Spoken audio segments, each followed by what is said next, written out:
The deafening crack of a revolver split the morning air as Katherine Sommers stood rigid, her shot having pierced the center of the target pinned to the oak tree. Ignoring the disapproving murmurs from the townsfolk gathered at the edge of her property, she calmly reloaded her husband's Colt, the same weapon that had failed to save him from a bandit's bullet 3 years prior. "A widow has no business handling firearms," someone muttered just loud enough for her to hear. The year was 1875, and Timber Creek, Colorado was a town built on traditional expectations that Katherine had been defying since the day she decided to run her late husband's ranch alone rather than sell it off as everyone had advised. Mrs. Sommers. The disapproving voice of Harold Jenkins, the town banker, carried across her yard. "I've come with another offer for your consideration."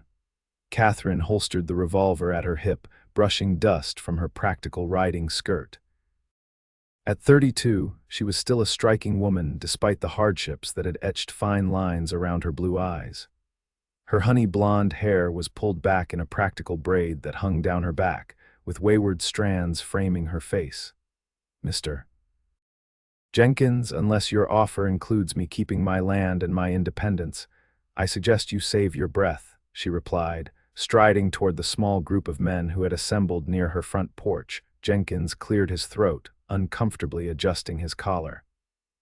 "Mrs. Sommers, be reasonable. A woman alone cannot possibly manage 600 acres and a herd of cattle. The Prescott family has made a generous offer. The Prescotts want my water rights, not my cattle," Katherine interrupted, "and I've managed just fine these past 3 years. But at what cost?" Jenkins pressed. "You've become," he hesitated, searching for a diplomatic word. "Stubborn," Katherine supplied with a raised eyebrow. "Independent, unladylike, difficult," Jenkins finished with a sigh. "The town council is concerned. The town council can concern themselves with their own affairs," Katherine cut in. "Now, gentlemen, unless you're here to buy beef, I have work to do." As the men reluctantly departed, Katherine caught sight of a lone rider approaching from the road. She didn't recognize the man or his dappled gray stallion. Strangers weren't uncommon in Timber Creek, but those who ventured directly to her isolated ranch usually brought trouble. She kept her hand near her holster as the rider approached. He was tall in the saddle, broad-shouldered with sun-darkened skin that spoke of years under the open sky. His clothes were trail-worn but clean denim pants, a faded blue shirt, and a tan Stetson pulled low over his eyes. "Madam," he called out, tipping his hat as he drew his horse to a stop several yards away, a respectful distance. "Name's Matthew Callahan. I hear you might be looking for ranch hands." Katherine studied him carefully. "Who told you that?" "Barkeep at the Rusty Spur mentioned a stubborn widow running the old Sommers place who might need help with her herd." His mouth quirked into a half-smile. "Said most men in town were too frightened of her to apply." Despite herself, Katherine felt the corner of her mouth twitch. "And you're not frightened, Mr. Callahan?" "I've faced ornery bulls and Apache war parties, madam. Figured a determined widow couldn't be much worse." His eyes, a startling shade of green, held her gaze without wavering. "I can't pay much," Katherine warned. "I'm not asking for much." "Room, board, fair wage." Katherine's eyes narrowed suspiciously. "What brings you to Timber Creek, not exactly on the main trail?" "Been moving around since the war ended. Worked ranches from Texas to Montana," he shrugged. "Heard Colorado's beautiful in the summer." Katherine could tell there was more to his story, but everyone in the West had pasts they'd rather not discuss. What mattered was whether he could work. "Can you ride? Rope? Brand?" "Yes, madam, to all three. Been working cattle since I was 12. Katherine considered him for a long moment. Her foreman, old Joe, had broken his leg last month, and with the spring roundup approaching, she was desperately short-handed. The 2 young brothers she'd hired last year were good workers but inexperienced. "I run this ranch my way, Mr. Callahan." "If that's going to be a problem for you, taking orders from a woman, you mean," he interrupted with that same half-smile. I judge folks by their competence, Mrs. Sommers, not their gender. Katherine was surprised by his directness. Trial basis, she decided. 2 weeks. If I'm satisfied with your work, you can stay through the season. If not, you move on without complaint. Fair enough. He extended his hand. Katherine took it, noting the calluses that confirmed his claim of ranch work. His grip was firm but not overpowering the handshake of a man who had nothing to prove. You can put your horse in the barn. There's an empty stall next to the bay mare. Bunkhouse is behind the main house. You'll be sharing with the Taylor brothers. Thank you, Mrs. Sommers. Katherine, she corrected, surprising herself. If you're going to work for me, call me Katherine. Katherine, he repeated, the name sounding different in his deep voice. You can call me Matt. As he led his horse toward the barn, Katherine wondered if she'd made a mistake. There was something about Matthew Callahan that unsettled her, not in a threatening way, but in a manner she hadn't experienced since before her husband died. A kind of awareness that made her conscious of her wind-blown hair and dust-covered clothes. Shaking off the feeling, she headed for the house. She had accounts to review and couldn't afford distractions, especially not in the form of a green-eyed cowboy with a mysterious past. The next morning, Katherine rose before dawn, as she always did. After quickly braiding her hair and dressing in her work clothes, she headed to the kitchen to start coffee. To her surprise, a pot was already brewing on the stove. Matt stood at her kitchen table, studying a map of her property that she kept pinned to the wall. "You're up early," she remarked, reaching for a cup. "Old habit," he replied without turning. "Hope you don't mind about the coffee." "Not if you made it strong enough." She poured herself a cup and took a sip, nodding approvingly. "You've got that right, at least." He turned to face her, leaning against the wall with his own cup in hand. In the soft lamplight, she could better see the details of his face: the straight nose, the small scar near his right eyebrow, the lines at the corners of his eyes that suggested he smiled more often than his serious demeanor indicated. "Your property's impressive," he noted, gesturing to the map. "Good water access. That's why everyone wants it," Katherine said bluntly. "The Prescott ranch to the north has been trying to buy me out since Thomas died. Are you considering selling?" "No," her answer was immediate and firm. "This land was Thomas's dream, now it's mine." Matt nodded, seemingly unsurprised by her answer. "What's the plan for today? The herd in the north pasture needs to be counted and moved to the east grazing lands. The brothers can handle that. I need to ride the fence line along the western border. We've had some breaks recently." "Prescott's men," Katherine gave him a sharp look. "You catch on quick, can't prove it, but yes, I suspect so." "I'll ride with you," Matt offered. "I don't need an escort. Never said you did. But 4 hands work faster than 2, we can cover more ground." Katherine considered arguing but decided against it. He was right, the fence repairs would go faster with help. "We leave in 20 minutes. I'll introduce you to the Taylor brothers first." As promised, 20 minutes later they were mounted and heading toward the bunkhouse. Katherine rode a spirited chestnut mare named Penny, while Matt was atop his gray stallion. The Taylor brothers, Samuel and Daniel, were barely into their 20s, eager workers but still learning the trade. They eyed the newcomer with curiosity. "Boys, this is Matthew Callahan. He's joining us for at least 2 weeks. Matt, meet Samuel and Daniel Taylor." The men exchanged nods and handshakes. "Matt will be riding with me today to check the western fences. I need you two to move the north herd to the east pasture. Count them as you go. I want to make sure we haven't lost any more to rustlers." "Yes, madam," Samuel, the older brother, replied. After giving them additional instructions, Katherine and Matt rode westward toward the property line. The morning air was crisp, and the snow-capped peaks of the distant mountains gleamed in the early sunlight. Spring was just taking hold in the valley, with new grass pushing through the soil and wildflowers beginning to dot the landscape. They rode in comfortable silence for the first mile, the rhythmic sound of hoofbeats and the occasional call of a meadowlark the only interruptions.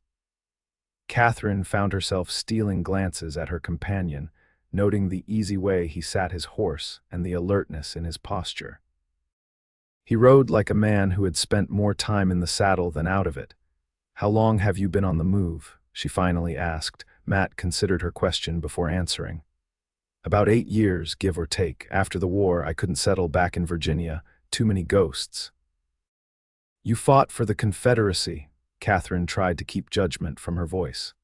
Colorado had been largely Union territory, though many Southerners had moved west after the war. Union, actually. 2nd Cavalry. "But that didn't matter much when I got home to find my family's farm burned and my parents buried on the hillside." "I'm sorry," Katherine said softly. Matt shrugged. "It was a long time ago. What about you? How did you end up in Colorado?" "Thomas brought us west in '68. He'd been a quartermaster during the war and saved enough to buy land. Said there was no future in Tennessee anymore, not with everything destroyed." She smiled faintly at the memory. "He had big dreams for this ranch. Seems like you're doing those dreams justice." "Trying to," Katherine admitted. "It hasn't been easy." They crested a small rise, and Katherine pointed to a stretch of fence ahead. Even from a distance, they could see several posts knocked down and wire cut. "That's the 3rd breach this month," she said grimly as they approached. "Each time I lose a few head of cattle that conveniently end up with the Prescott brand." Matt dismounted to examine the damage. This wasn't accidental. Wires been cut clean. He crouched to study the ground. 3 horses, I'd say, rode in from the North Prescott land. Katherine joined him, impressed by his tracking skills. "Can you fix fence line as well as you can read sign?" "Yes, madam." They spent the next 2 hours repairing the fence, working side by side with an efficiency that surprised Katherine. Matt didn't need direction. He anticipated what needed to be done and did it without being asked. By midday, the fence was restored, and they sat in the shade of a lone cottonwood tree for a brief rest, sharing the lunch Katherine had packed. "You work well," Katherine acknowledged, passing him a canteen. "Where did you learn ranch work?" "My family had a small farm in Virginia before the war, but I learned most of what I know after. Worked ranches in Texas first, then Kansas, Wyoming, Montana." He took a drink of water. "Spent some time with a cattle outfit in Nebraska that taught me a lot." "And what brings you to my doorstep specifically?" "Plenty of bigger spreads hiring in these parts." Matt's eyes met hers directly.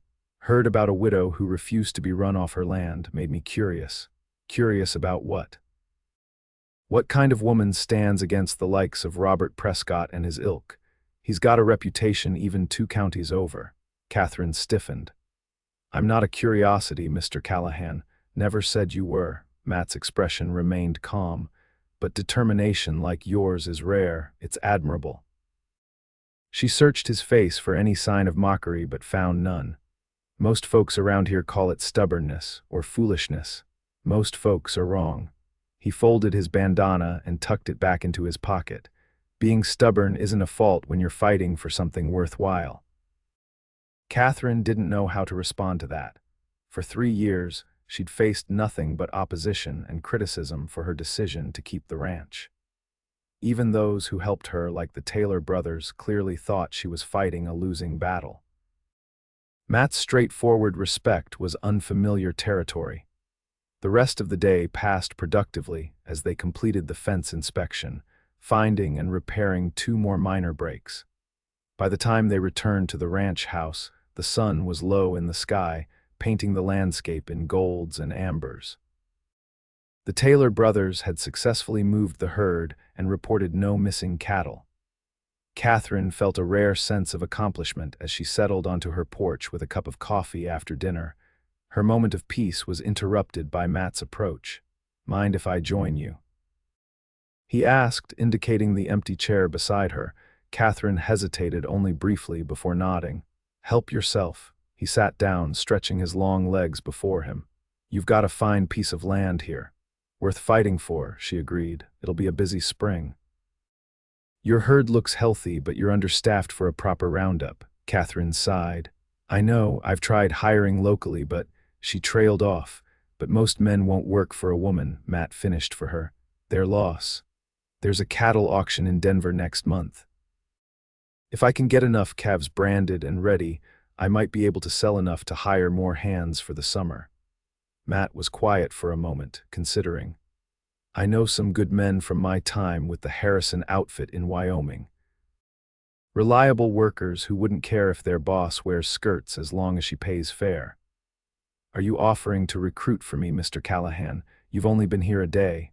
Just presenting options, he said with a slight smile. And it's still Matt, remember? Matt, she corrected herself, finding she liked the informality more than she should. As darkness settled fully around them, Katherine became acutely aware of how long it had been since she'd sat on this porch with a man who wasn't trying to convince her to sell her land. The sensation was both comfortable and unsettling. I should turn in, she said, rising from her chair. Dawn comes early. That it does. Matt stood as well. Good night, Katherine. As she watched him walk toward the bunkhouse, Katherine wondered again what had really brought Matthew Callahan to her ranch. Men like him, capable, experienced, could find work anywhere.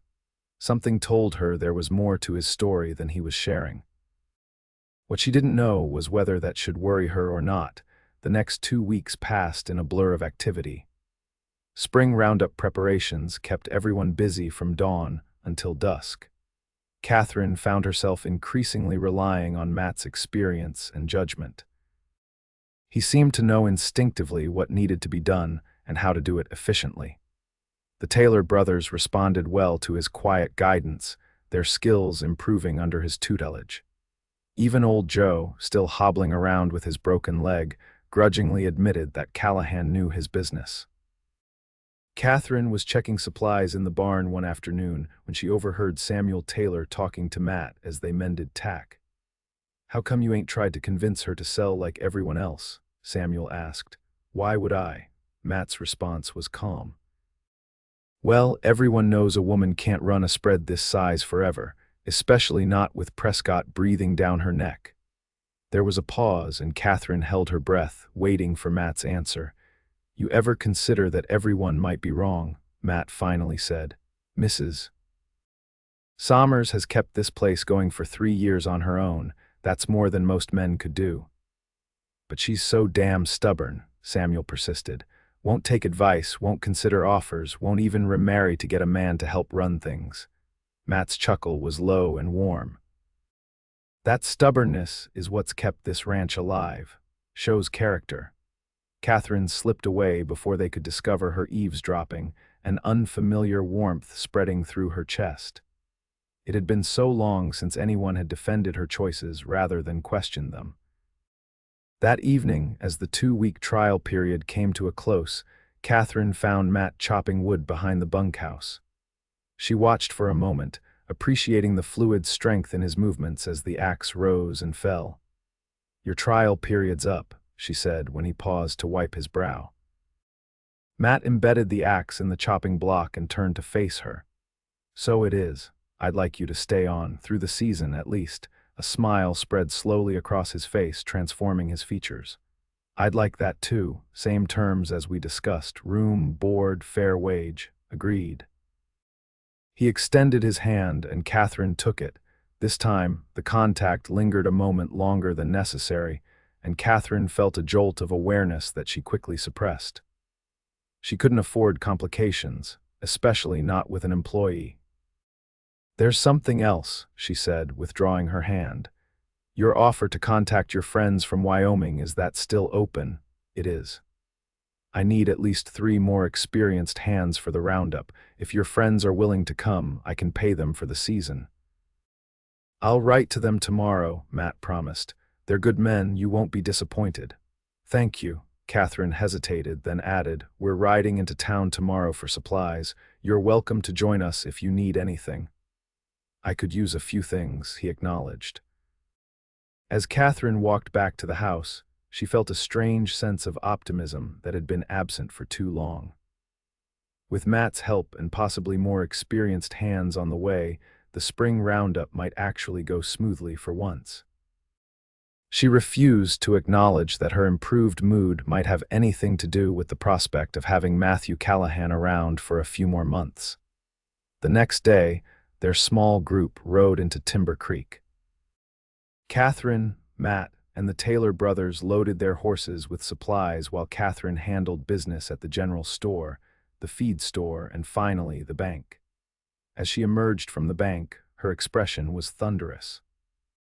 Matt, who had been waiting outside, straightened from his relaxed stance against the hitching post. "Problem?" he asked quietly. "Jenkins is reducing my credit line," Katherine said through gritted teeth. "Claims it's bank policy, but I know Robert Prescott is behind it. They're trying to squeeze me financially." Matt's eyes narrowed. "That's playing dirty." "That's Prescott's specialty." Katherine untied her horse with sharp, angry movements. "He knows I need supplies for the roundup. Without credit, I'll have to sell cattle at bottom prices to raise cash." "Do you have other banking options?" "The next bank is in Boulder City, 2 days' ride from here." Katherine sighed, her anger deflating slightly. "I have some savings, we'll manage." As they prepared to leave town, a commotion near the saloon caught their attention. A group of men had spilled out onto the boardwalk, their voices raised in argument. Katherine recognized Robert Prescott's son, William, among them. "Let's go," she said to Matt.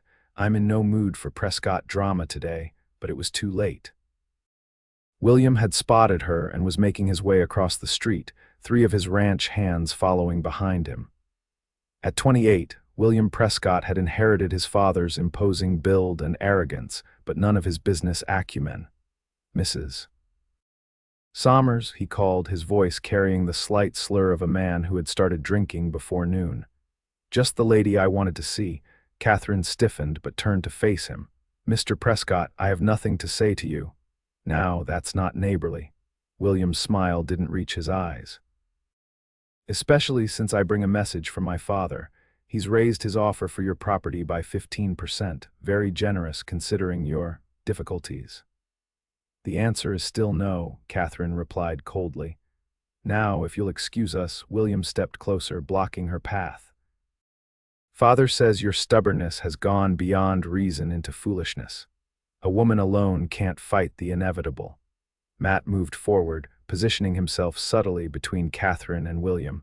"Mrs. Sommers isn't alone." William's gaze shifted to Matt, taking in his weathered appearance and the confident way he carried himself. "And who might you be?" "Matthew Callahan. I work for Mrs. Sommers." William laughed, looking back at his companions. "Hired yourself a gun hand, Katherine. Didn't think you were that desperate." "I hired an experienced ranch hand, Mr. Prescott, something you might consider given the poor condition of your herd." William's face darkened at the insult. "You do well to watch your tongue, woman. My father's patience is running thin." "So is mine," Katherine retorted. "Please inform your father that my land is not for sale, not at any price." She moved to step around him, but William grabbed her arm. "You stubborn bitch." Before he could finish, Matt's hand shot out, gripping William's wrist with enough force to make him release Katherine immediately. "That's no way to address a lady," Matt said, his voice dangerously soft. "Apologize." William tried to pull free, but Matt's grip was like iron. The Prescott ranch hands tensed, hands moving toward their weapons.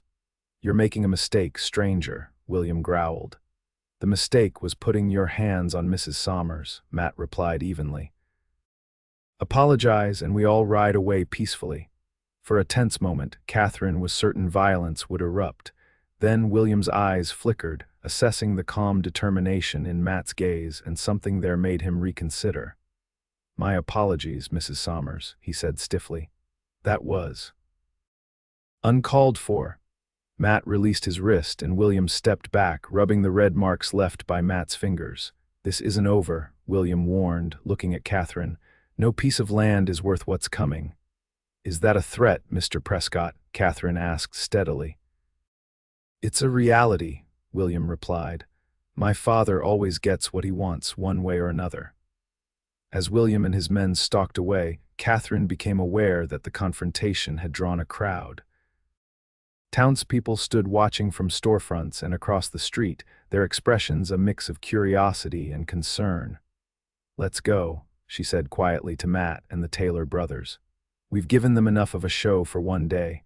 They mounted up and rode out of town in silence.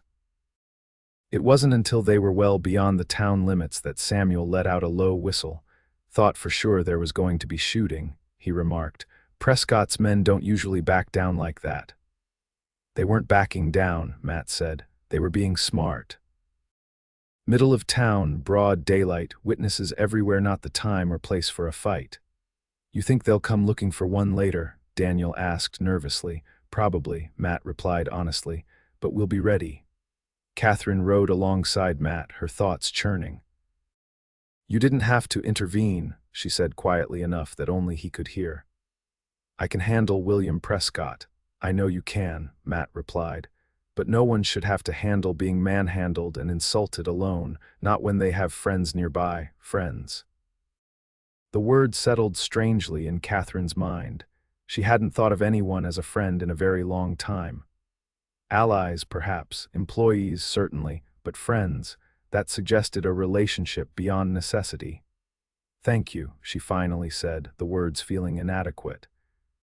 Matt just nodded, his eyes scanning the horizon as they rode. We should post a night guard at the ranch, he said, just in case Prescott decides to make trouble. You think he would? Men like William Prescott don't take public humiliation well, and he's been drinking. Makes for poor decisions. Katherine knew he was right. We'll set watches tonight. You and I can take the first shift, the Taylor brothers the second. As they approached the ranch, Katherine couldn't shake the feeling that the confrontation in town had escalated matters. Robert Prescott had been applying pressure steadily for 3 years, but always through indirect means: financial manipulation, small acts of sabotage, social isolation. If his son decided to take a more direct approach, things could become dangerous quickly. She glanced at Matt riding beside her, his profile strong against the afternoon sun. For the first time since Thomas died, she didn't feel entirely alone in her fight. It was both comforting and terrifying because comfort could lead to dependency, and Katherine had sworn never to depend on a man again. That night after dinner, Katherine and Matt took up positions on the porch. The spring night was cool but not uncomfortable, and a 3/4 moon provided decent visibility across the ranch yard. They sat in companionable silence for the first hour, each lost in their own thoughts. Finally, Katherine spoke. How did you learn to diffuse a situation like that? With William today, Matt considered the question. Part instinct, part experience. After the war, I rode with a cattle detective for a while, man named Josiah Burke. He taught me that most confrontations can be handled without bloodshed if you project the right kind of confidence. Cattle detective, tracking rustlers, recovering stolen herds, not much different from what I did in the cavalry, just less shooting. Katherine studied his profile in the moonlight. You don't talk much about the war.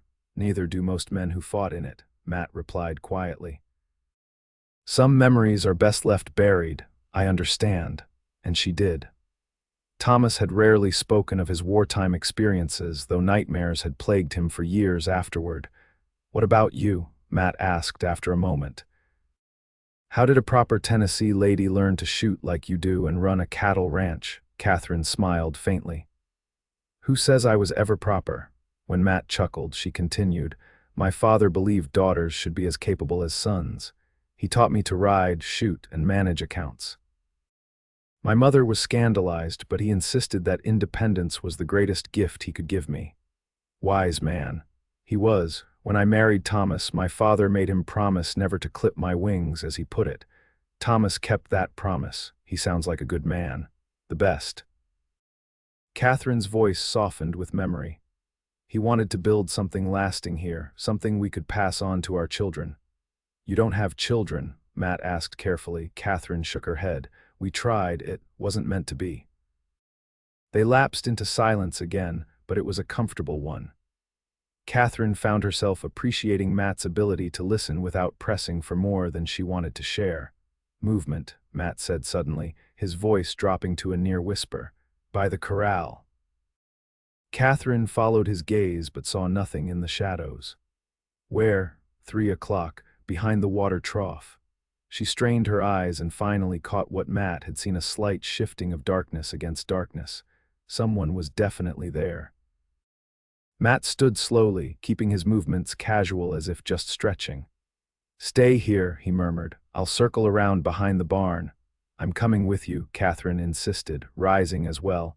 "Katherine, my ranch, my risk," she said firmly, checking that her revolver was loose in its holster. Matt's expression was impossible to read in the darkness, but after a moment he nodded. "Stay behind me and to the left. If there's trouble, use the barn corner for cover." They moved off the porch casually, as if just making a routine check before turning in. Once they were out of sight of the corral, they quickened their pace, circling wide around the barn to approach from the rear. As they reached the back of the structure, a horse nickered softly from inside the corral, alerting to the presence of strangers. Matt held up a hand, signaling Katherine to stop. He peered carefully around the corner, then withdrew. "Two men," he whispered. "Armed, they're messing with the corral gate. Prescott's men, can't tell for sure, but who else would it be?" Katherine considered their options. "The bunkhouse is too far to get Samuel and Daniel without being seen." "We can handle two," Matt said with quiet confidence. "I'll confront them directly. You cover me from here." Before Katherine could argue, Matt stepped out from behind the barn, his hand resting casually on his holstered gun. "Evening, gentlemen," his voice carried clearly in the night air. "Little late for a social call." The two figures froze, then straightened quickly, hands dropping to their weapons. "Just passing through," one of them called back. "Had some trouble with our horses, thought we might borrow some water."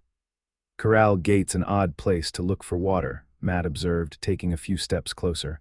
"Pump's over by the house. Happy to help if you're actually thirsty." Katherine moved to the edge of the barn, her gun drawn but held low against her skirt. From this angle, she could see the intruders clearly in the moonlight and recognized them as two of William Prescott's ranch hands from town earlier that day. "We'll just be on our way then," the taller of the two said, edging toward where Katherine assumed their horses must be tethered. "First, I'd like to know what you were doing with that gate," Matt pressed, continuing his steady approach.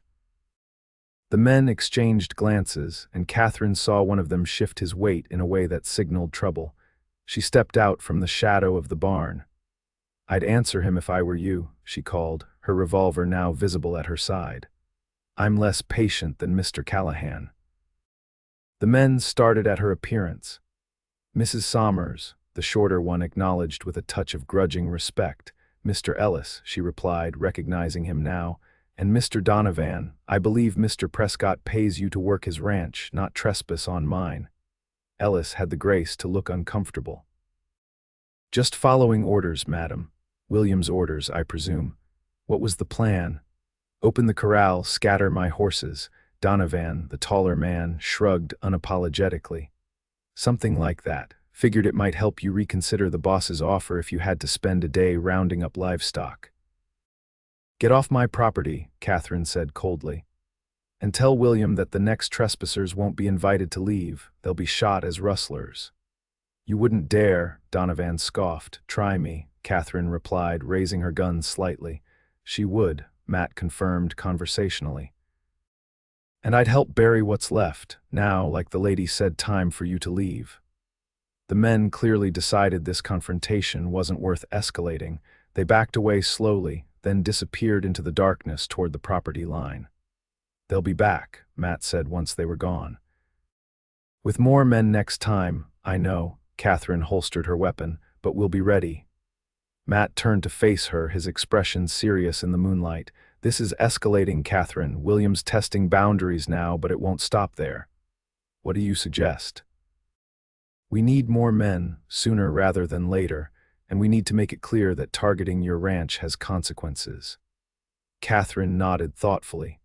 "The Prescotts have always relied on the fact that I'm outnumbered and outgunned. Perhaps it's time to change that equation." "I'll write to my friends in Wyoming tonight," Matt said.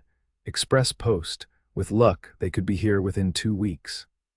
As they walked back to the house to wake the Taylor brothers for their watch, Katherine felt a new resolve forming. For 3 years, she had been on the defensive, merely reacting to the Prescott's pressure. Perhaps it was time to take a more active stance in protecting what was hers. The next morning, Katherine called a meeting in the main house. Matt, the Taylor brothers, and old Joe gathered around her kitchen table as she outlined her plan. "We need to accelerate our roundup preparations," she explained. "I want every calf branded within the next 3 weeks, and the herd counted and consolidated in the southern pastures where they're easier to defend." "That's a lot of work for just the 4 of us," Samuel pointed out. "Matt has written to some friends who might join us soon. In the meantime, we work longer hours and stay alert. The Prescotts are getting bolder, and I won't lose a single head of cattle to them." "There's also the fence issue," Matt added. "We should reinforce the sections bordering Prescott land, maybe add an extra strand of barbed wire." Old Joe, who had been silent until now, cleared his throat. "You're talking about preparing for war, Katherine. Are you sure that's wise?" Katherine met the older man's concerned gaze. "I'm talking about defending what's rightfully mine, Joe. I've tried being reasonable. I've tried keeping to myself. None of it has worked. The Prescotts have a lot of friends in this county," Joe warned. "And you have very few," Katherine finished for him. "I'm aware, but I also have something they want, which gives me leverage." "What kind of leverage?" Daniel asked, looking confused. "The water rights," Matt explained before Katherine could.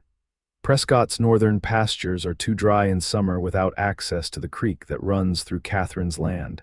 Katherine nodded, impressed by Matt's quick understanding of the situation. "Exactly. Robert Prescott could buy any number of ranches in this territory, but he wants mine specifically because of that creek.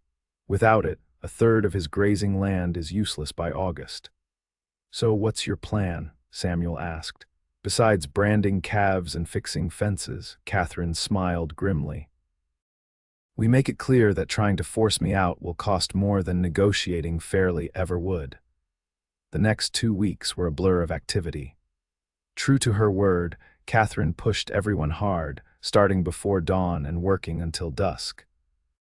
They managed to brand nearly half the spring calves and reinforced the most vulnerable sections of fence. Matt proved his worth daily, not just with his ranch skills, but with his strategic thinking. He suggested moving the most valuable breeding stock to the hidden box canyon on the eastern edge of the property, a natural corral with only one entrance that could be easily guarded. Katherine found herself increasingly relying on his judgment and experience. More than once, she caught herself watching him work the confident way he handled skittish cattle, his patience teaching the Taylor brothers better roping techniques, the quiet authority he projected without ever raising his voice.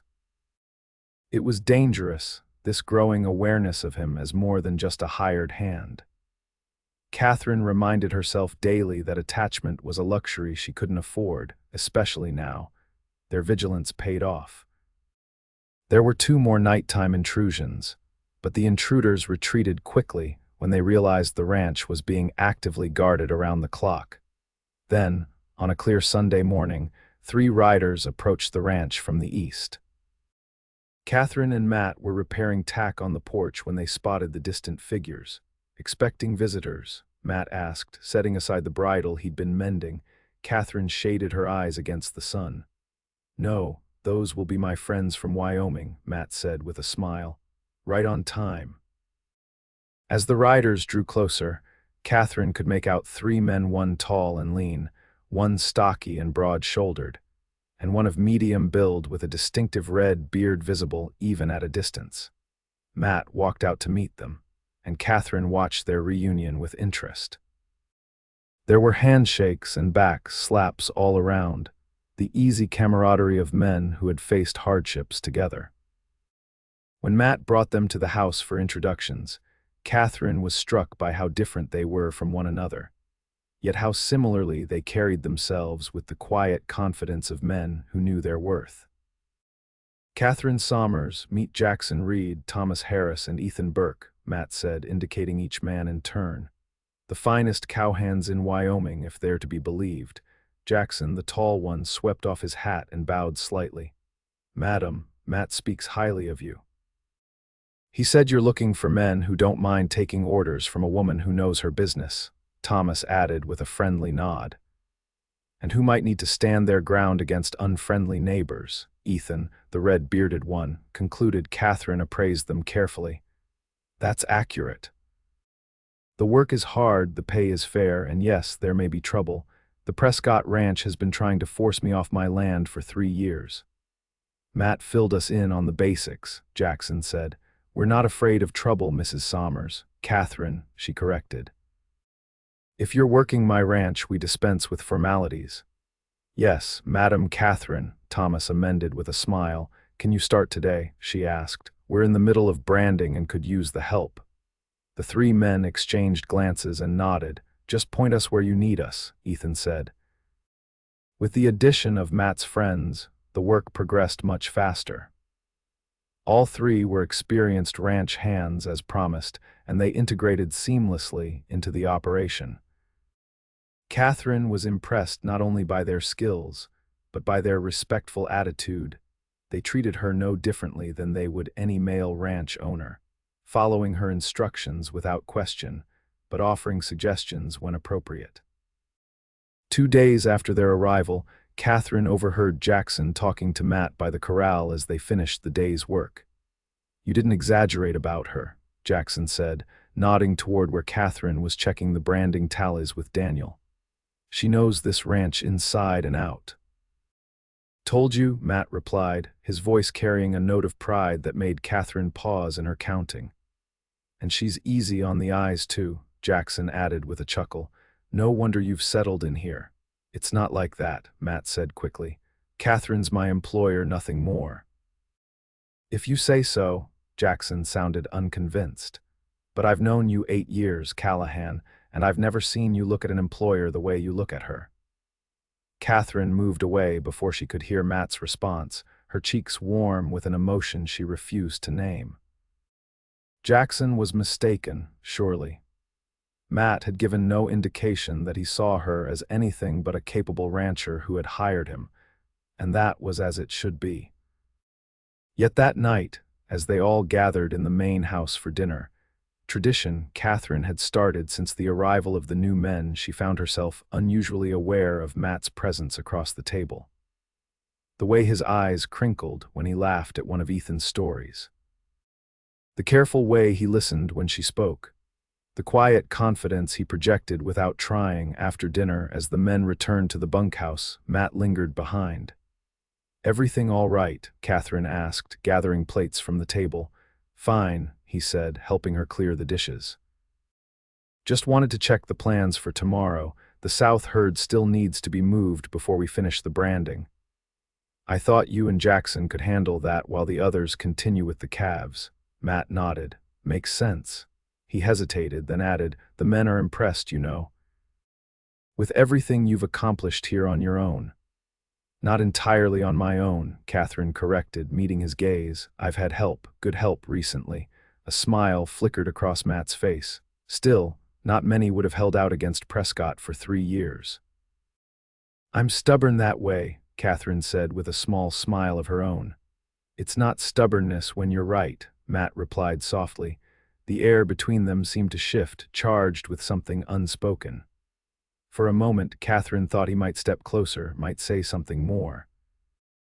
Instead, he cleared his throat and stepped back. "I should join the others. Early start tomorrow. Of course. Good night, Matt. Good night, Katherine." As the door closed behind him, Katherine released a breath she hadn't realized she was holding. This growing awareness between them was dangerous, a complication she couldn't afford with everything else at stake. Yet as she finished cleaning up alone, she couldn't help wondering what might have happened if he had stayed, if he had stepped closer instead of away. The next morning brought trouble. Katherine was reviewing accounts in her office when she heard horses approaching at speed. Moving to the window, she saw Thomas Harris riding hard toward the house, another horse with an empty saddle trailing behind him. She hurried outside to meet him as he reined to a stop, dust billowing around him. "What happened?" she demanded. Thomas dismounted quickly. "Prescott's men jumped us at the north boundary, 6 of them," Jackson's been shot. Catherine's heart lurched. How bad? Shoulder. He'll live, but he's losing blood. Matt sent me to get help while he holds them off. Where's Ethan? With the herd on the east side with the Taylor boys. Katherine was already moving toward the barn. Get Joe, tell him to prepare bandages and hot water, then ride for Ethan and the others. What are you going to do? Thomas called after her. Help Matt, she replied without turning. Minutes later, Katherine was galloping toward the north boundary, a Winchester rifle in her saddle scabbard and her revolver at her hip. Her mind raced with scenarios, each worse than the last. Had Matt been shot too? Was he even still alive? The sound of gunfire reached her before she crested the ridge overlooking the north pasture. Taking cover behind a cluster of rocks, she surveyed the scene below. Matt had taken position behind a fallen tree, exchanging occasional shots with 4 men who had spread out along the tree line on the Prescott side of the fence. Jackson was propped against a boulder nearby, a makeshift bandage on his shoulder already soaked with blood. 2 horses lay dead in the open ground between the positions, one of them she recognized as belonging to the Prescotts, the other unfamiliar. That accounted for 2 of the 6 men Thomas had mentioned. Matt had been busy. Katherine considered her options. She could try to provide covering fire from her elevated position, but the range was long for her revolver, and the rifle would give away her position immediately. Before she could decide, she spotted movement to Matt's left, 2 riders circling wide to flank his position. They were using the terrain for cover, and Matt, focused on the men in front of him, hadn't seen them yet. Without hesitation, Katherine raised her rifle, took careful aim at the lead rider, and fired. The man jerked in the saddle, then tumbled to the ground. His companion immediately wheeled his horse and galloped back toward the tree line. The shot alerted Matt to both the flanking attempt and Katherine's presence. He glanced up at her position and gave a quick nod before turning his attention back to the remaining Prescott men, who were now pulling back, clearly reconsidering their attack now that they'd lost the element of surprise. Katherine made her way carefully down to Matt's position, keeping low and using the terrain for cover. When she reached him, his face was streaked with dirt and sweat, but his eyes were clear and focused. "You're a sight for sore eyes," he said with a tight smile. "Thomas got through then?" "Yes." "Help is coming."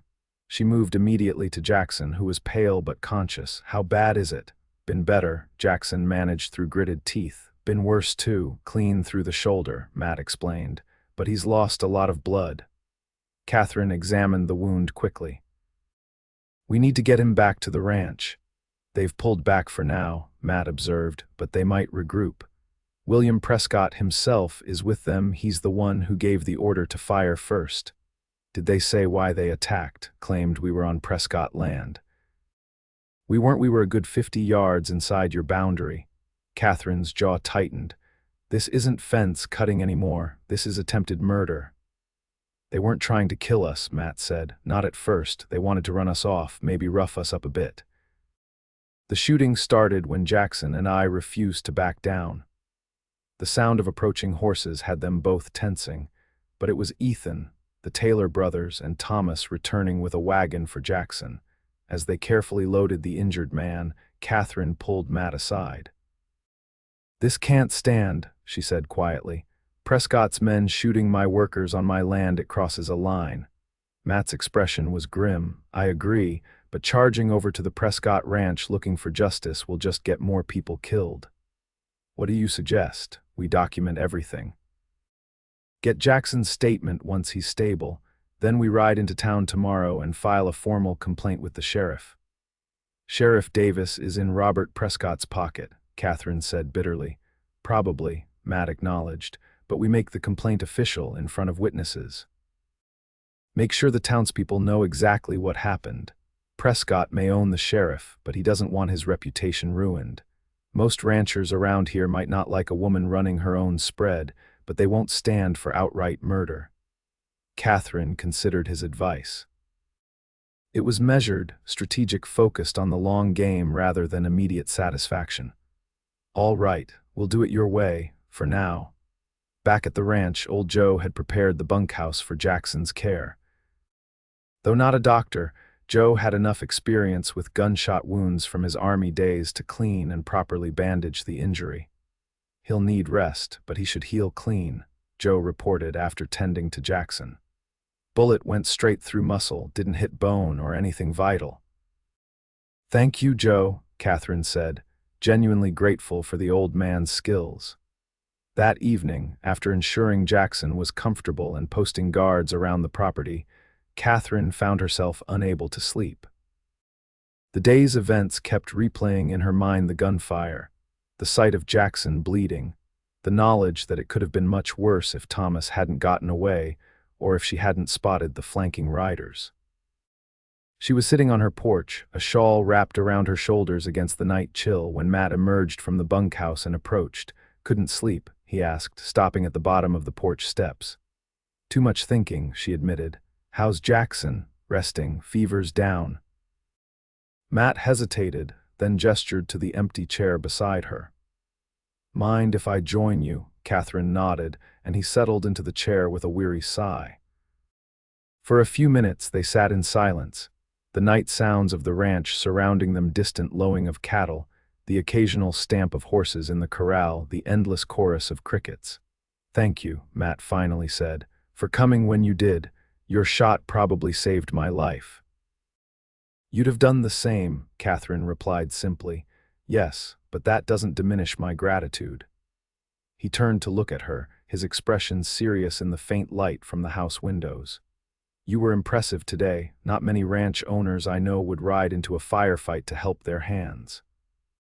"Not many ranch owners have to," Katherine pointed out. Matt chuckled softly. "True enough." Another comfortable silence fell between them. Katherine found herself studying his profile, the strong line of his jaw, now darkened with stubble after the long day, the straight nose, the way his hair curled slightly at the nape of his neck. "What will you do if Prescott keeps escalating?" Matt asked suddenly. Katherine considered the question carefully. "Fight back. This is my home, Matt, my future. I won't be driven from it by intimidation or violence, even if it means more days like today." "Even then," she met his gaze steadily. "What would you do if you were me?" Matt was quiet for a long moment. "The same, I suppose, though I'd make sure I wasn't fighting alone." "I'm not alone," Katherine said softly. "Not anymore." Something shifted in Matt's expression, a softening around the eyes, a subtle change that made Katherine's breath catch. Slowly, deliberately, he reached across the space between their chairs and took her hand in his. "No," he agreed, "you're not." His hand was warm and calloused, engulfing hers completely. Katherine knew she should pull away, maintain the proper distance between employer and employee. Instead, she found herself turning her hand to intertwine her fingers with his. "This is complicated," she whispered. "Life usually is," Matt replied, his thumb tracing gentle circles on the back of her hand. "The timing is terrible. The timing is what it is." Katherine smiled despite herself. "You're not helping." "I'm not trying to make this easier," Matt admitted. "I'm just trying to be honest. I care about you, Katherine, more than I should, given our arrangement."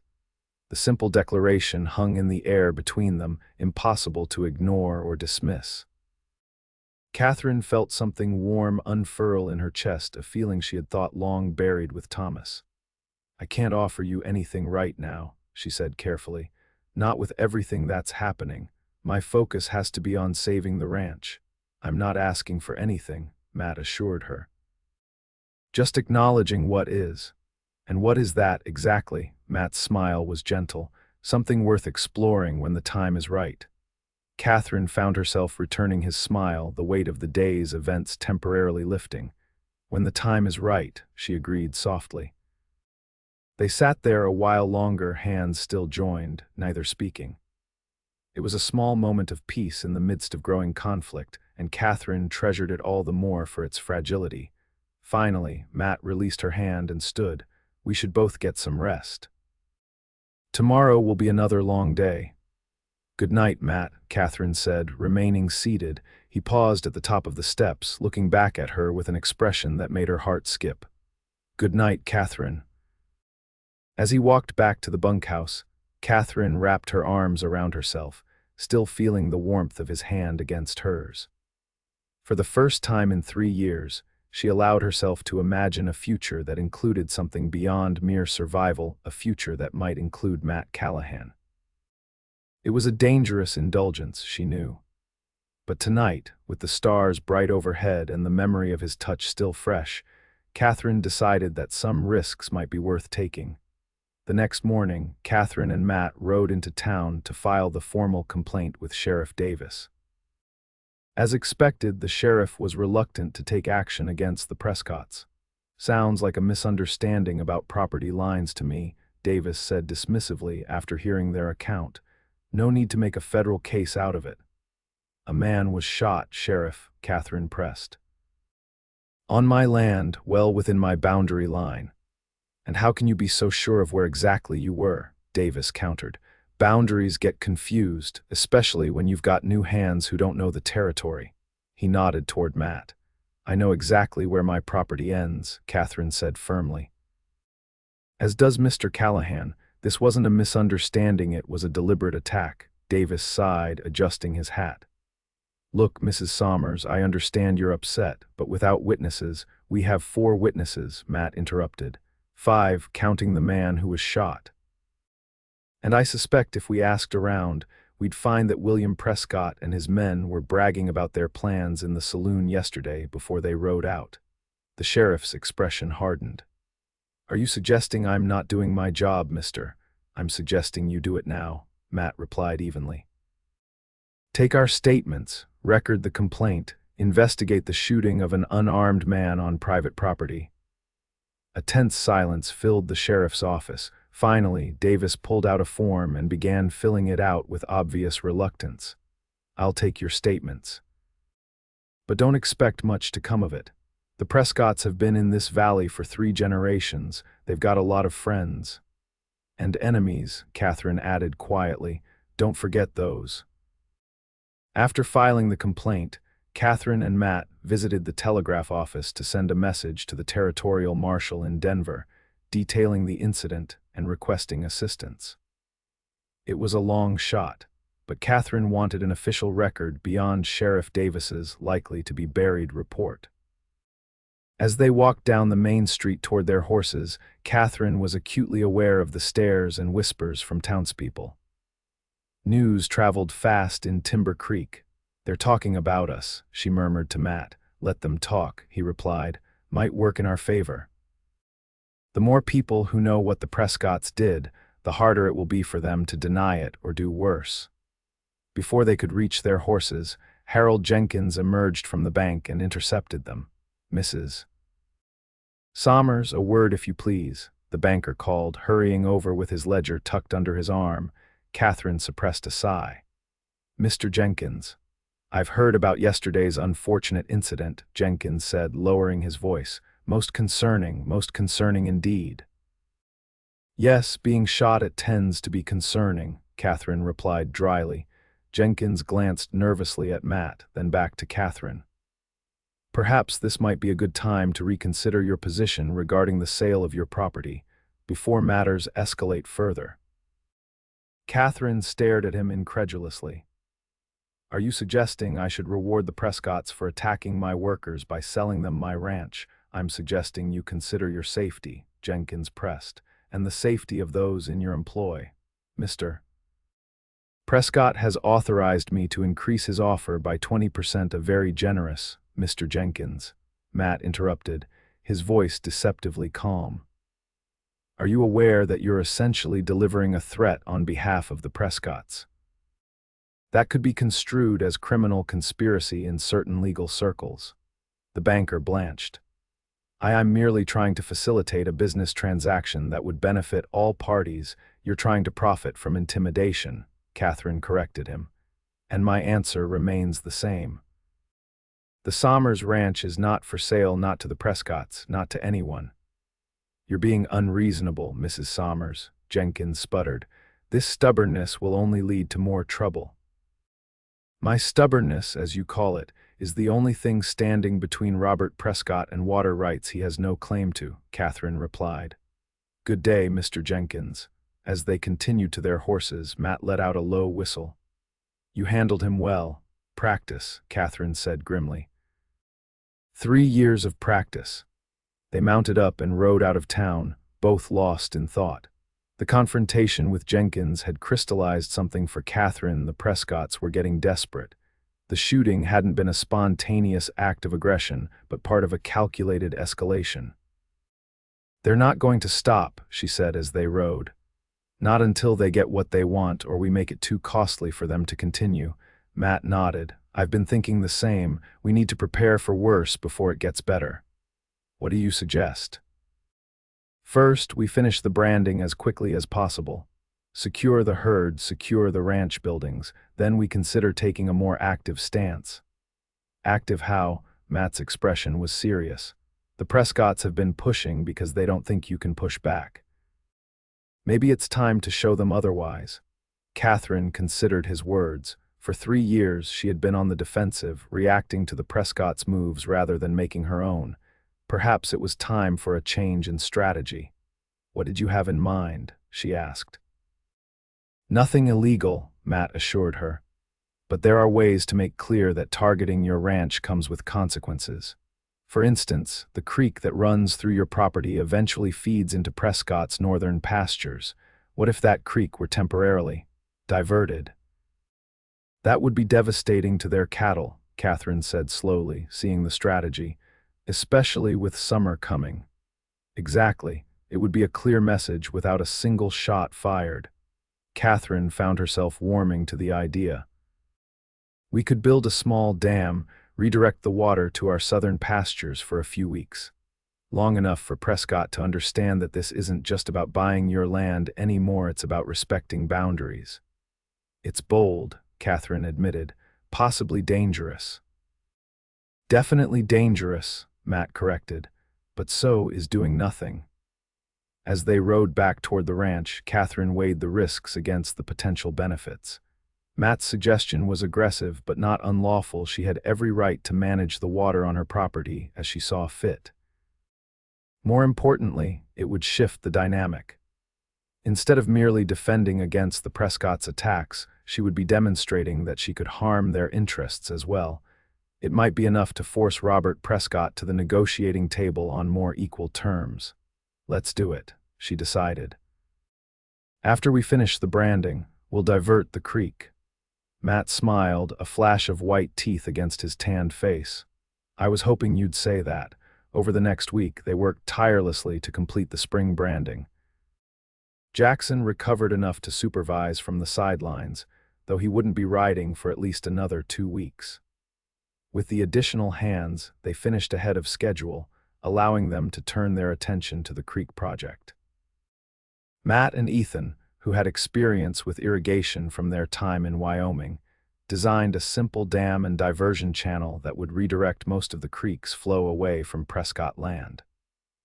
The work was physically demanding but straightforward, and within 4 days, the construction was complete. On the day they were ready to close the final channel and activate the diversion, Katherine stood with Matt at the dam site, watching the clear water flow past. Once we do this, there's no going back, she said quietly. Prescott will know exactly what we've done and why. That's the point, Matt replied. But if you're having second thoughts, no, Katherine shook her head firmly. I'm tired of being pushed around, let's do it. Together, they moved the last rocks into place, completing the dam. Almost immediately, the water began backing up, slowly at first, then more rapidly as the creek found its new path through the diversion channel. It'll take about 3 days for the effects to be noticeable on Prescott land, Matt explained as they watched the water finding its new course. By the end of the week, their northern pastures will be drying out.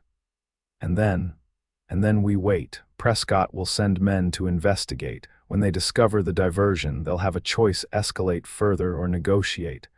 What if they choose to escalate? Katherine asked, voicing the concern that had been nagging at her. Matt's expression was serious. Then we're ready for them, but my guess is that Robert Prescott is a businessman first and foremost. When he realizes you can hurt his bottom line as much as he can hurt yours, he'll reconsider his approach. Katherine hoped he was right. The dam represented a significant gamble, one that could either resolve the conflict or inflame it beyond control. As predicted, it took 3 days before they saw any reaction from the Prescott ranch. Katherine was checking fences with Samuel when they spotted a group of riders approaching from the north, a larger group than before, at least 10 men. "Ride back to the ranch," Katherine instructed Samuel. "Tell Matt and the others that Prescott's men are coming. Then take up positions as we planned." Samuel nodded and galloped back toward the main buildings while Katherine continued her work, deliberately acting as though she hadn't noticed the approaching riders. Their plan required that the Prescotts make the first move, giving Katherine the moral high ground. By the time the riders reached her position, Katherine could see that Robert Prescott himself was leading them. Unlike his son, the elder Prescott was a calculating man who rarely showed his hand without careful consideration. His presence suggested that the water diversion had hit harder than even Matt had anticipated. "Mrs. Sommers," Prescott called as they drew rein about 20 yards from where she sat her horse. "I believe we have a matter to discuss." "Mr. Prescott," Katherine acknowledged with a nod, "this is a surprise. You rarely handle your business in person." A flicker of annoyance crossed Prescott's weathered face. He was in his 60s, with iron-gray hair and cold blue eyes that had intimidated most of the county for decades. "My business usually doesn't involve having my water supply cut off," he replied tersely. "What exactly do you think you're playing at?" "I'm not playing at anything," Katherine said calmly. "I'm managing the resources on my property as I see fit. That creek has flowed through to my land for 40 years. And it will continue to do so when your men stop cutting my fences, rustling my cattle, and shooting my workers," Katherine replied, meeting his gaze steadily. Prescott's face darkened. "I don't know what you're talking about. Don't insult my intelligence, Mr. Prescott. Your son and his men attacked my workers on my land 1 week ago. A man was shot. Before that, there were at least 5 incidents of fence cutting and cattle disappearing. Not to mention your ongoing pressure through the bank and other businesses in town." Before Prescott could respond, the sound of approaching riders drew everyone's attention. Matt, Ethan, Thomas, and the Taylor brothers appeared on the ridge behind Katherine, all armed and alert. Katherine noted with satisfaction the brief look of surprise on Prescott's face. He had clearly expected to find her alone or minimally protected. "You've been busy hiring," Prescott observed, his voice deceptively casual. "As I said, managing my resources," Katherine replied. "Now, shall we discuss terms like civilized people, or would you prefer to continue this pointless conflict?" Prescott studied her thoughtfully, reassessing the situation. After a moment, he signaled his men to stay back and urged his horse forward until he was just a few yards from Katherine.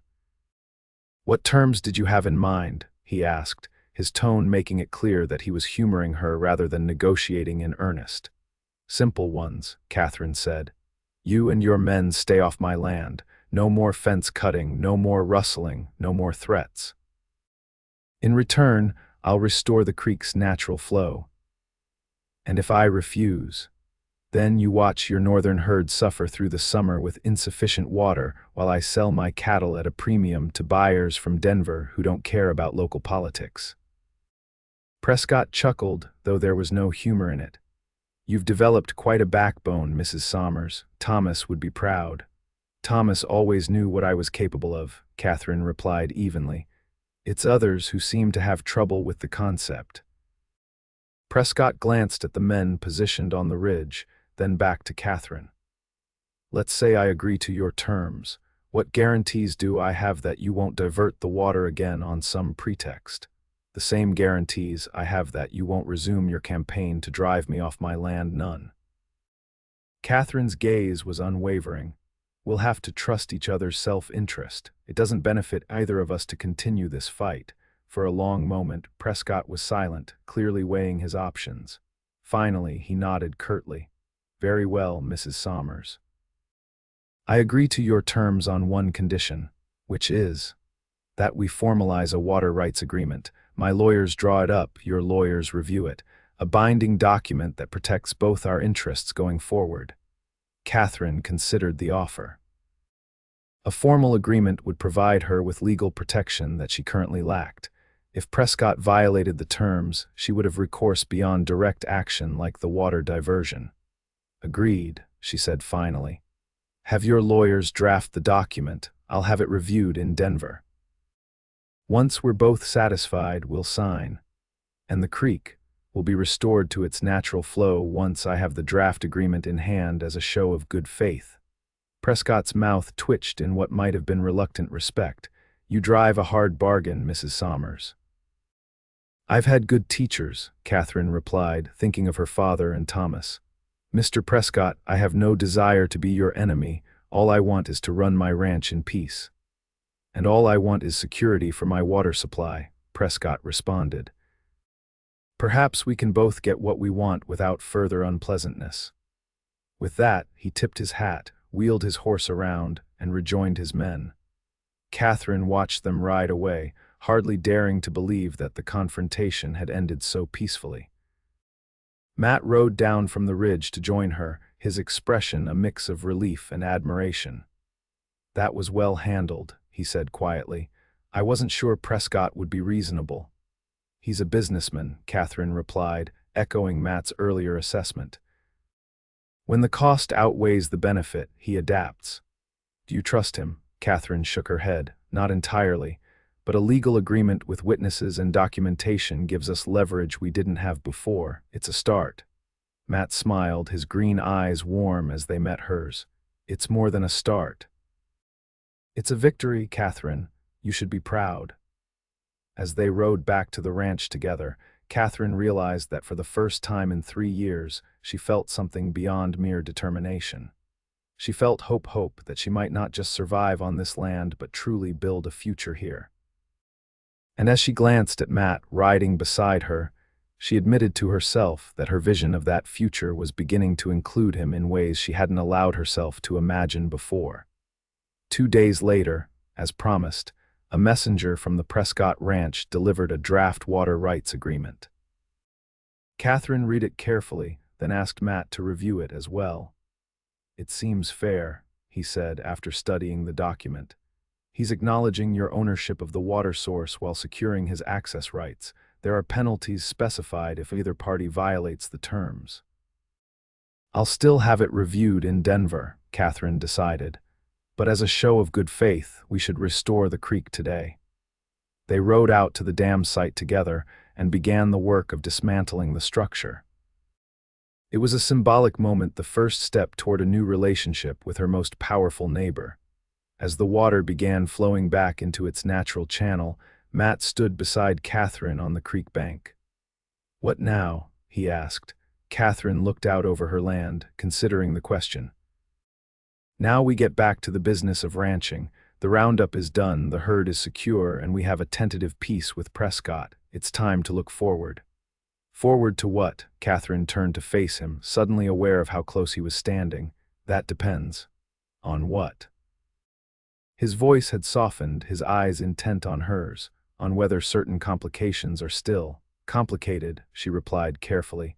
Matt's smile was slow and warm. Some complications are worth embracing, Katherine. He reached out, gently tucking a strand of hair behind her ear. The simple gesture sent a shiver through her that had nothing to do with the cool breeze off the creek. I've been thinking, Matt continued, his hand lingering near her face. About what you said that night on the porch, about timing. And Katherine's heart was beating faster now. And I think sometimes life doesn't wait for perfect timing. His palm cupped her cheek, warm and calloused. Sometimes you have to make the moment right. Katherine leaned slightly into his touch, allowing herself to acknowledge the feelings she'd been trying to suppress. It's still complicated. You work for me.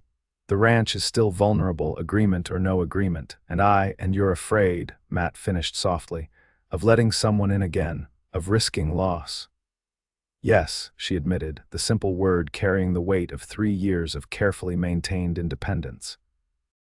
I can't promise there won't be risks, Matt said honestly, but I can promise that you won't face them alone, not if you don't want to. Katherine looked up at him, at this man who had ridden into her life just months ago and somehow become essential to it. Who had stood beside her, fought for her ranch, respected her authority, and never once suggested that she couldn't or shouldn't be exactly who she was. I don't want to, she whispered. Matt's smile deepened, reaching his eyes and transforming his entire face. Slowly, giving her every opportunity to pull away, he leaned down and pressed his lips to hers. The kiss was gentle at first, a question more than a demand. Katherine answered by sliding her arms around his neck and drawing him closer, deepening the connection between them.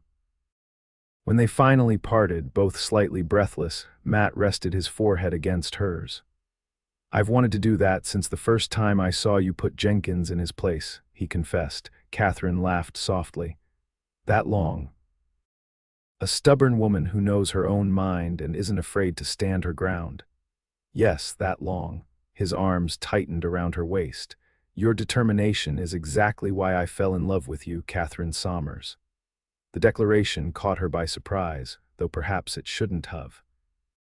The attraction between them had been building for weeks, transforming gradually from professional respect to something deeper and more personal. Love, she repeated, the word feeling foreign on her tongue after so long. Love, Matt confirmed without hesitation. I didn't plan it. Didn't expect it, but here we are. Katherine searched his face, finding nothing but sincerity in his green eyes. Matt, you don't have to say it back, he interrupted gently. Not until you're ready. If you're ready, I just wanted you to know where I stand. Katherine shook her head, smiling. Always the gentleman. She took a deep breath, allowing herself to acknowledge the truth she'd been avoiding. I do love you, Matt. It terrifies me, but it's true. The joy that spread across his face was worth every moment of fear and uncertainty. He lifted her off her feet in a spontaneous embrace, spinning her once before setting her down again. Well then, he said, still holding her close. I'd say our complications just got a lot less complicated. Katherine laughed, feeling lighter than she had in years. I wouldn't go that far. There's still the matter of you working for me. Easily solved. You could take me on as a partner instead of an employee. At her raised eyebrow, he clarified, a business partner, in the ranch, though I'm open to other interpretations if you're offering. The suggestion took Katherine by surprise. A partner? You mean shared ownership? I mean shared responsibility, shared work, shared risk, Matt explained. I have some savings from my years with the cattle detective. Not enough to buy half your ranch, certainly, but enough to invest in its future, to have a stake in it beyond wages. Katherine considered the proposal. It made practical sense. Matt knew the ranch operations inside and out by now, and his experience would be valuable for years to come. But it also represented a significant shift in how she'd operated since Thomas's death. I'd need to think about it, she said honestly. Of course, Matt agreed immediately. It's just an idea. Whatever you decide, I'm not going anywhere, Katherine. Partner, employee, or something else entirely, I'm here as long as you want me. The sincerity in his voice touched her deeply. This wasn't about control or ownership for him, it was about commitment, about building something together. Thank you, she said softly, for understanding. For not pushing.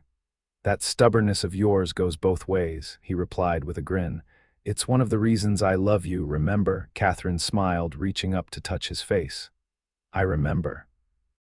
As they walked back to their horses, hand in hand, Katherine felt as though a weight she'd been carrying for 3 years had finally begun to lift.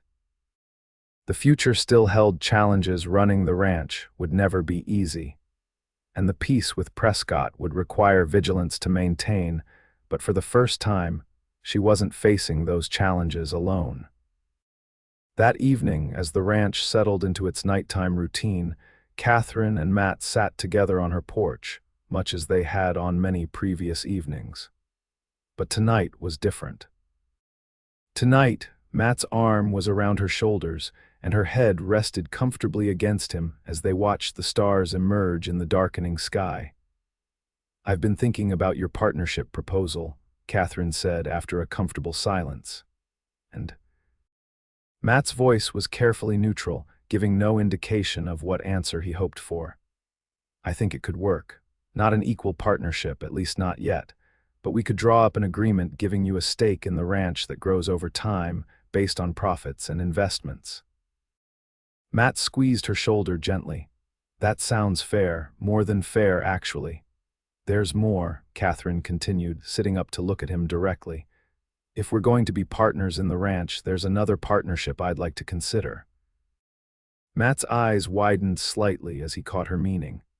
"Katherine Sommers, are you proposing to me?" She laughed, surprised by his directness. "I suppose I am, in a roundabout way. Is that a problem?" "Not at all," he assured her, taking her hands in his. "But I think I'd like to do this properly." To her surprise, he slid from the chair to one knee before her. "Katherine Sommers, would you do me the honor of becoming my wife, partner in all things, not just ranching?" The formality of the gesture touched her deeply. "Yes," she said simply, "I would." Matt's smile was radiant as he rose and pulled her to her feet into his arms. "You've made me the happiest man in Colorado territory," he murmured before kissing her softly. "It won't be easy," Katherine warned when they parted. "People will talk. The town already thinks I'm scandalously independent. Marrying a hired hand will only add fuel to that fire." "Let them talk," Matt said dismissively. "What matters is what we build together, not what others think of it." Katherine nodded, resting her head against his chest. "Partners, then." "In everything."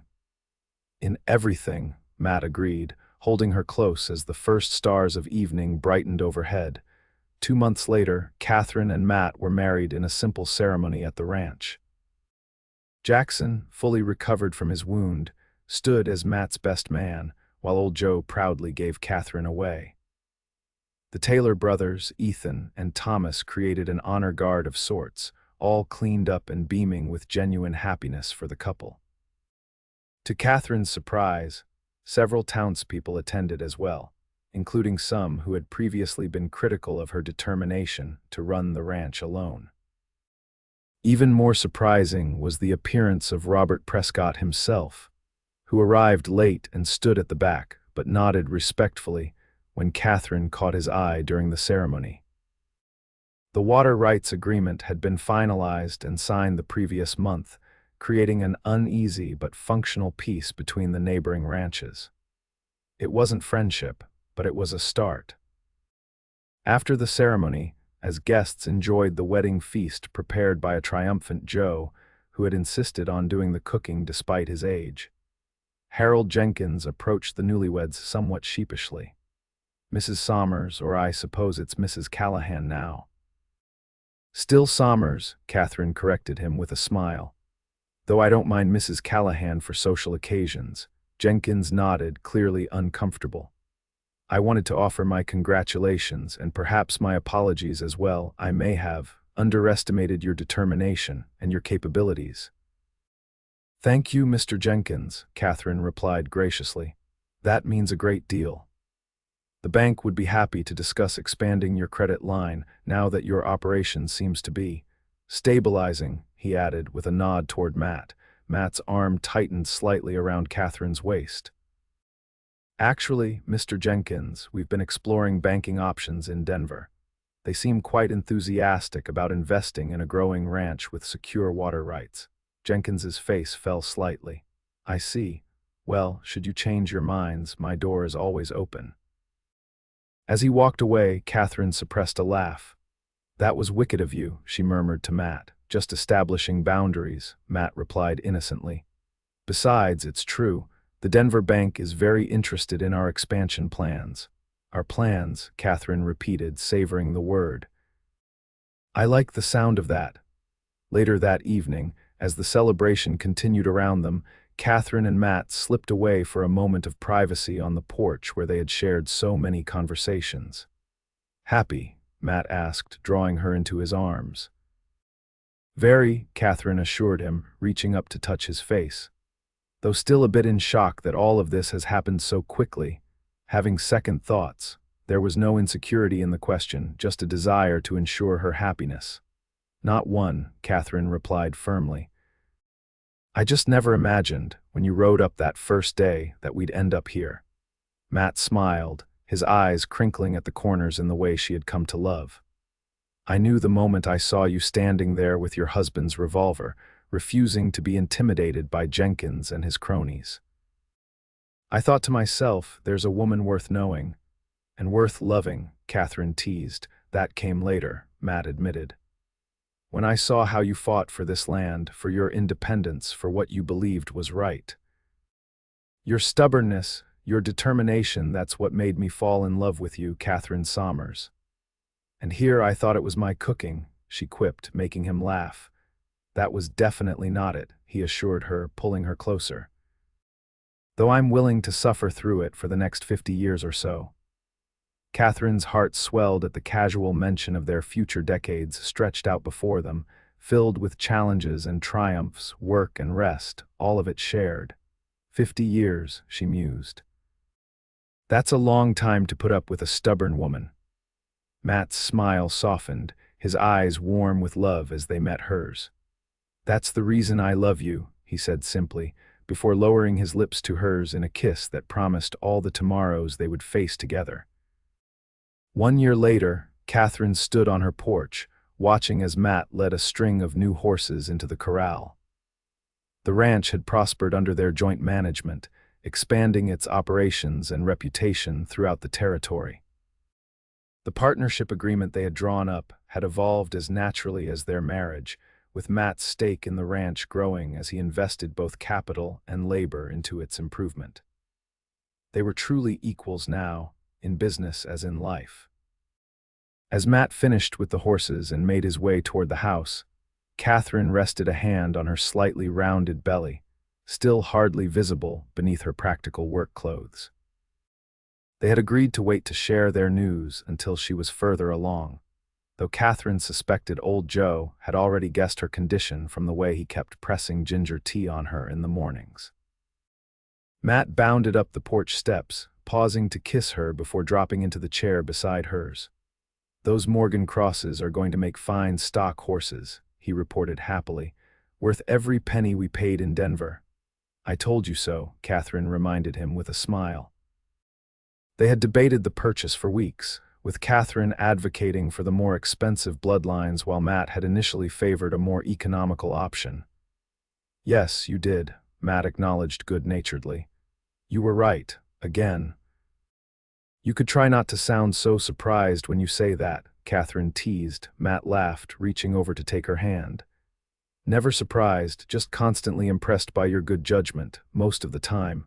Most of the time, she raised an eyebrow. Well, you did marry me, he pointed out. Some might question that particular decision. Not me, Katherine said softly, squeezing his hand. Best decision I ever made. Matt's expression softened, his love for her clear in his eyes. How are you feeling today? He asked, his gaze dropping briefly to her midsection. Better than yesterday, she assured him. Joe's ginger tea seems to help, so he knows. He hasn't said anything directly, but the knowing looks and special tea every morning are a bit of a giveaway. Matt chuckled. Joe's more observant than we give him credit for. When do you want to tell the others? Soon, Katherine decided. After Dr. Miller's visit next week, perhaps. They sat in comfortable silence for a few minutes, watching the activity around the ranch yard. The Taylor brothers were repairing a wagon wheel while Jackson and Thomas mended tack near the barn. Ethan was visible in the distance, riding the fence line on the eastern pasture. I was thinking, Matt said eventually, about names. Katherine smiled. It's a bit early for that, isn't it? We don't even know if it's a boy or a girl. Never too early to be prepared, Matt replied. If it's a girl, what would you think about naming her after your mother? The suggestion touched Katherine deeply. Elizabeth, it's a beautiful name. Elizabeth Sommers Callahan, Matt tested the name aloud. Sounds right to me.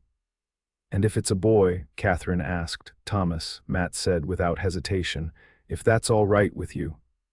Katherine felt tears spring to her eyes at the thoughtfulness of the suggestion. Thomas Matthew Callahan, she elaborated, after the two best men I've known. Matt's arm went around her shoulders, drawing her close. Perfect, he agreed softly. As they sat together, planning their future and that of their unborn child, Katherine marveled at how much had changed in just over a year. From a lonely widow fighting to hold onto her land to a wife, expectant mother, and successful rancher, the transformation seemed almost miraculous. Yet it had happened one day at a time, one decision at a time, beginning with her stubborn refusal to give up what was hers, and continuing with her choice to let Matt Callahan into her life and heart. "What are you thinking about?" Matt asked, noting her contemplative expression.